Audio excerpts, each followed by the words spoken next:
finally the day that we are going to get started on installing the exterior doors. This process will most likely take us a few days as we have 7 exterior doors, not including the garage doors that are yet to be delivered.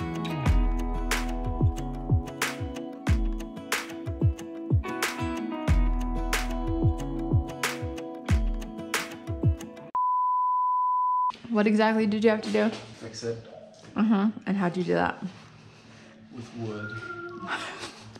So for exterior doors, the rough opening is obviously bigger than the door, and it's the same for interior doors also. I ordered these door units, and I did not realize that the rough opening was not standard to exterior door or any door. It says right here the rough opening should be 1/2 inch taller and 3/4 inch wider. The rough openings I framed are 2 inches wider and 2.5 inches taller. So that means I was 2 inches too tall and 1.25 inches too wide on the opening. So I had to add a 2x4 on the side, and then a 2x4 and a 1x4 up top to make the opening smaller. So it works out okay. It's just I had to install flashing tape to kind of fill that gap up top. Of course, I sealed it with silicone also. And then I'm going to put drip cap on all my doors. But the drip cap will come over the face of the door, or it comes, off the wall on top of the brick molding, and then down the face just a little bit to push the water away. So I'll put that on, and then I'll fold the house wrap down over the drip cap and then tape it. The first door we installed was on the back of the garage, and reason being is it's a garage, so the floor is never going to be finished.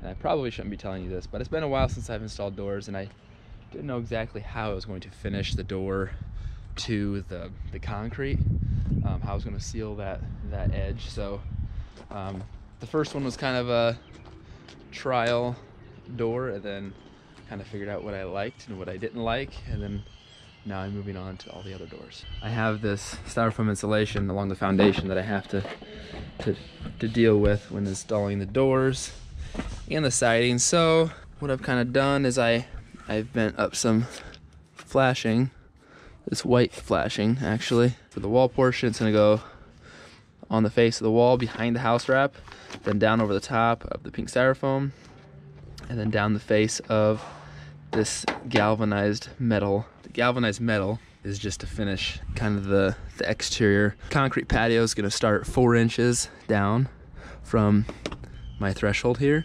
So 4 inches of the galvanized will be exposed, but the rest of it will be below grade. So it'll kind of hold it tight up against the styrofoam and hopefully have a finish that looks like that. I'm gonna pre-measure the rough opening to make sure it's the size I need before I go about siliconing and adding flashing and such. So hopefully it's the size that it needs to be. I know the other single door unit like this is also smaller, so we'll have to adjust the rough opening in the master bedroom accordingly prior to the door installation, but I'm not sure about the French doors in the living room. I guess we'll find out.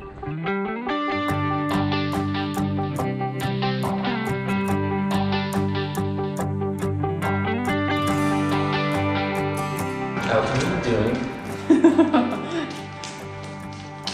Going in and out.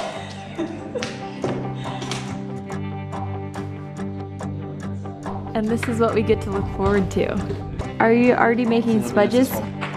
Michael and I are going to be installing a French door system. We have a specific situation here. We have slab on grade house, and then I have 2.5 inch pink styrofoam board insulation around the perimeter of the foundation. I needed to finish the edge between the concrete and outside. I need to finish the top of the styrofoam insulation.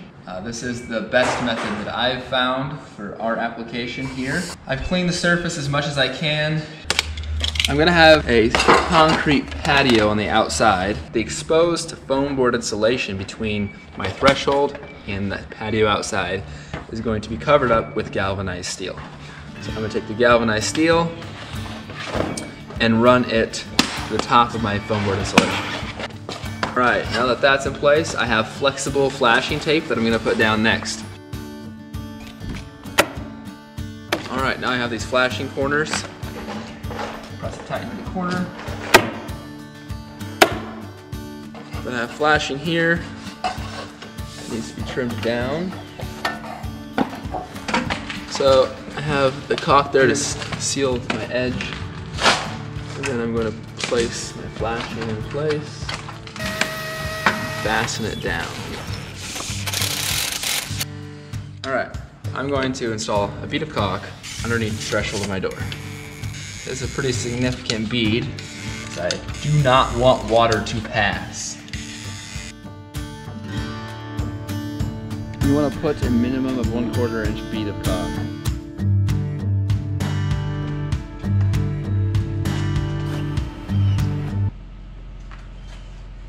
Screw in tight. Pull out. Okay, today has been a little interesting, just gonna be honest. They got the garage back door installed and then the other door in the dining room. And then we went into the living room and started with the French doors. And like from there, things just kind of went downhill. Josiah framed the opening for like standard doors and he wasn't wrong with the way that he framed it. But for some reason, these French doors were like a little bit bigger. And obviously I didn't show any of this because it was just honestly super frustrating and things were just not going as expected or planned. In our great room, we have 2 sets of French doors, so just like whatever he was gonna do on the one door, he'll obviously have to do on the other. So with the opening being too small, he tried to like cut a 2x4 in half on one side.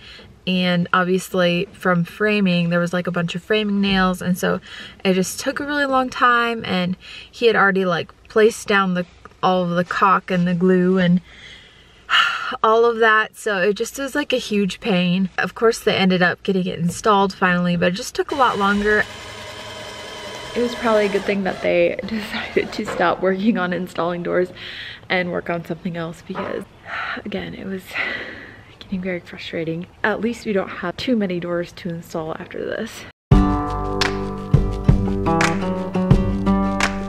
Good morning. I made it back here. The other day we ran into some issues while installing this door. It's a special order door and the rough opening was just a little bit too small. This is a 2x8 wall with double framed 2x4 walls inside of it. So the outer wall inside the wall, I had to tear out the 2x4 that was in there and replace it with a 1x. I guess you can't see it because the brick molding's in the way.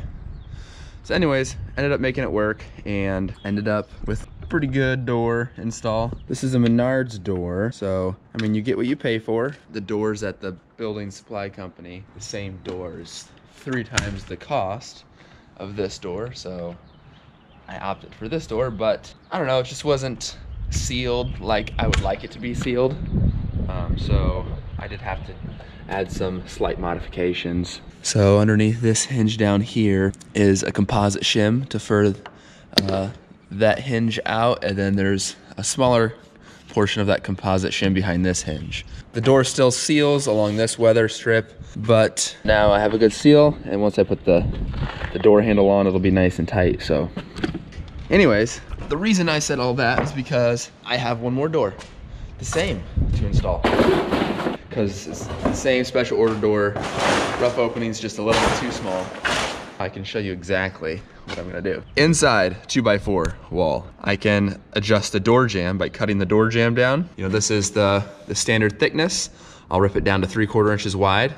That will give me an extra inch to adjust for, or to allow for leveling and adjustment on both sides on the inside half of the jamb, and then on the outside half, I'm gonna have to pop these studs out on both sides. So on this side and on this side, and replace it with 1x's. And by 1x's, I mean 1x4 pine boards. You may wonder, well, doesn't that affect the integrity of the opening? Because of those are the jack studs that are holding up the header. And yes, it does. However, for one, this is an exterior wall, but it's not load bearing because the trusses run this way and the trusses rest on that wall and this wall behind me. So this isn't technically a load bearing wall except for holding up the window above and any framing on the wall itself. And second, I have a double wall. So one 2x4 wall. I mean, they build houses with 2x4s all the time. Load-bearing walls, a 2x4 can't support a load-bearing wall. So I'm going to leave one 2x4 wall in place. In reality, it's just going to be the interior one.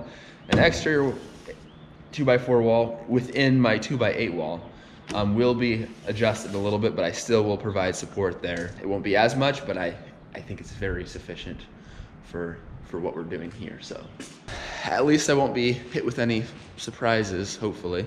At least I know what I'm getting into prior to, and I can prepare the rough openings before I have the door ready to set in.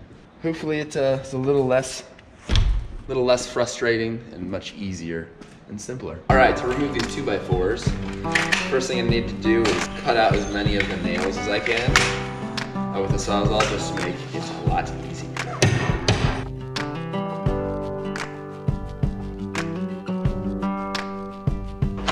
So we put the 1x's in place inside the pocket. Now I just need to trim off excess plywood and then the bottom plate, the excess bottom plate that's exposed now.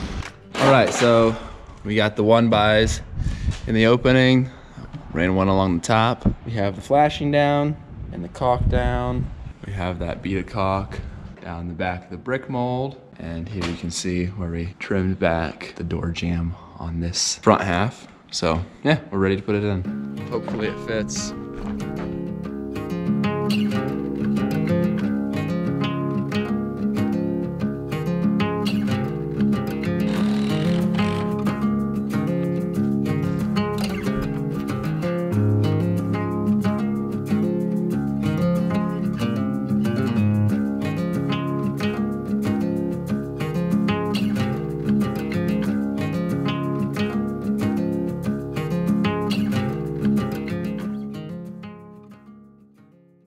So the idea with this first floor is that it's handicap accessible.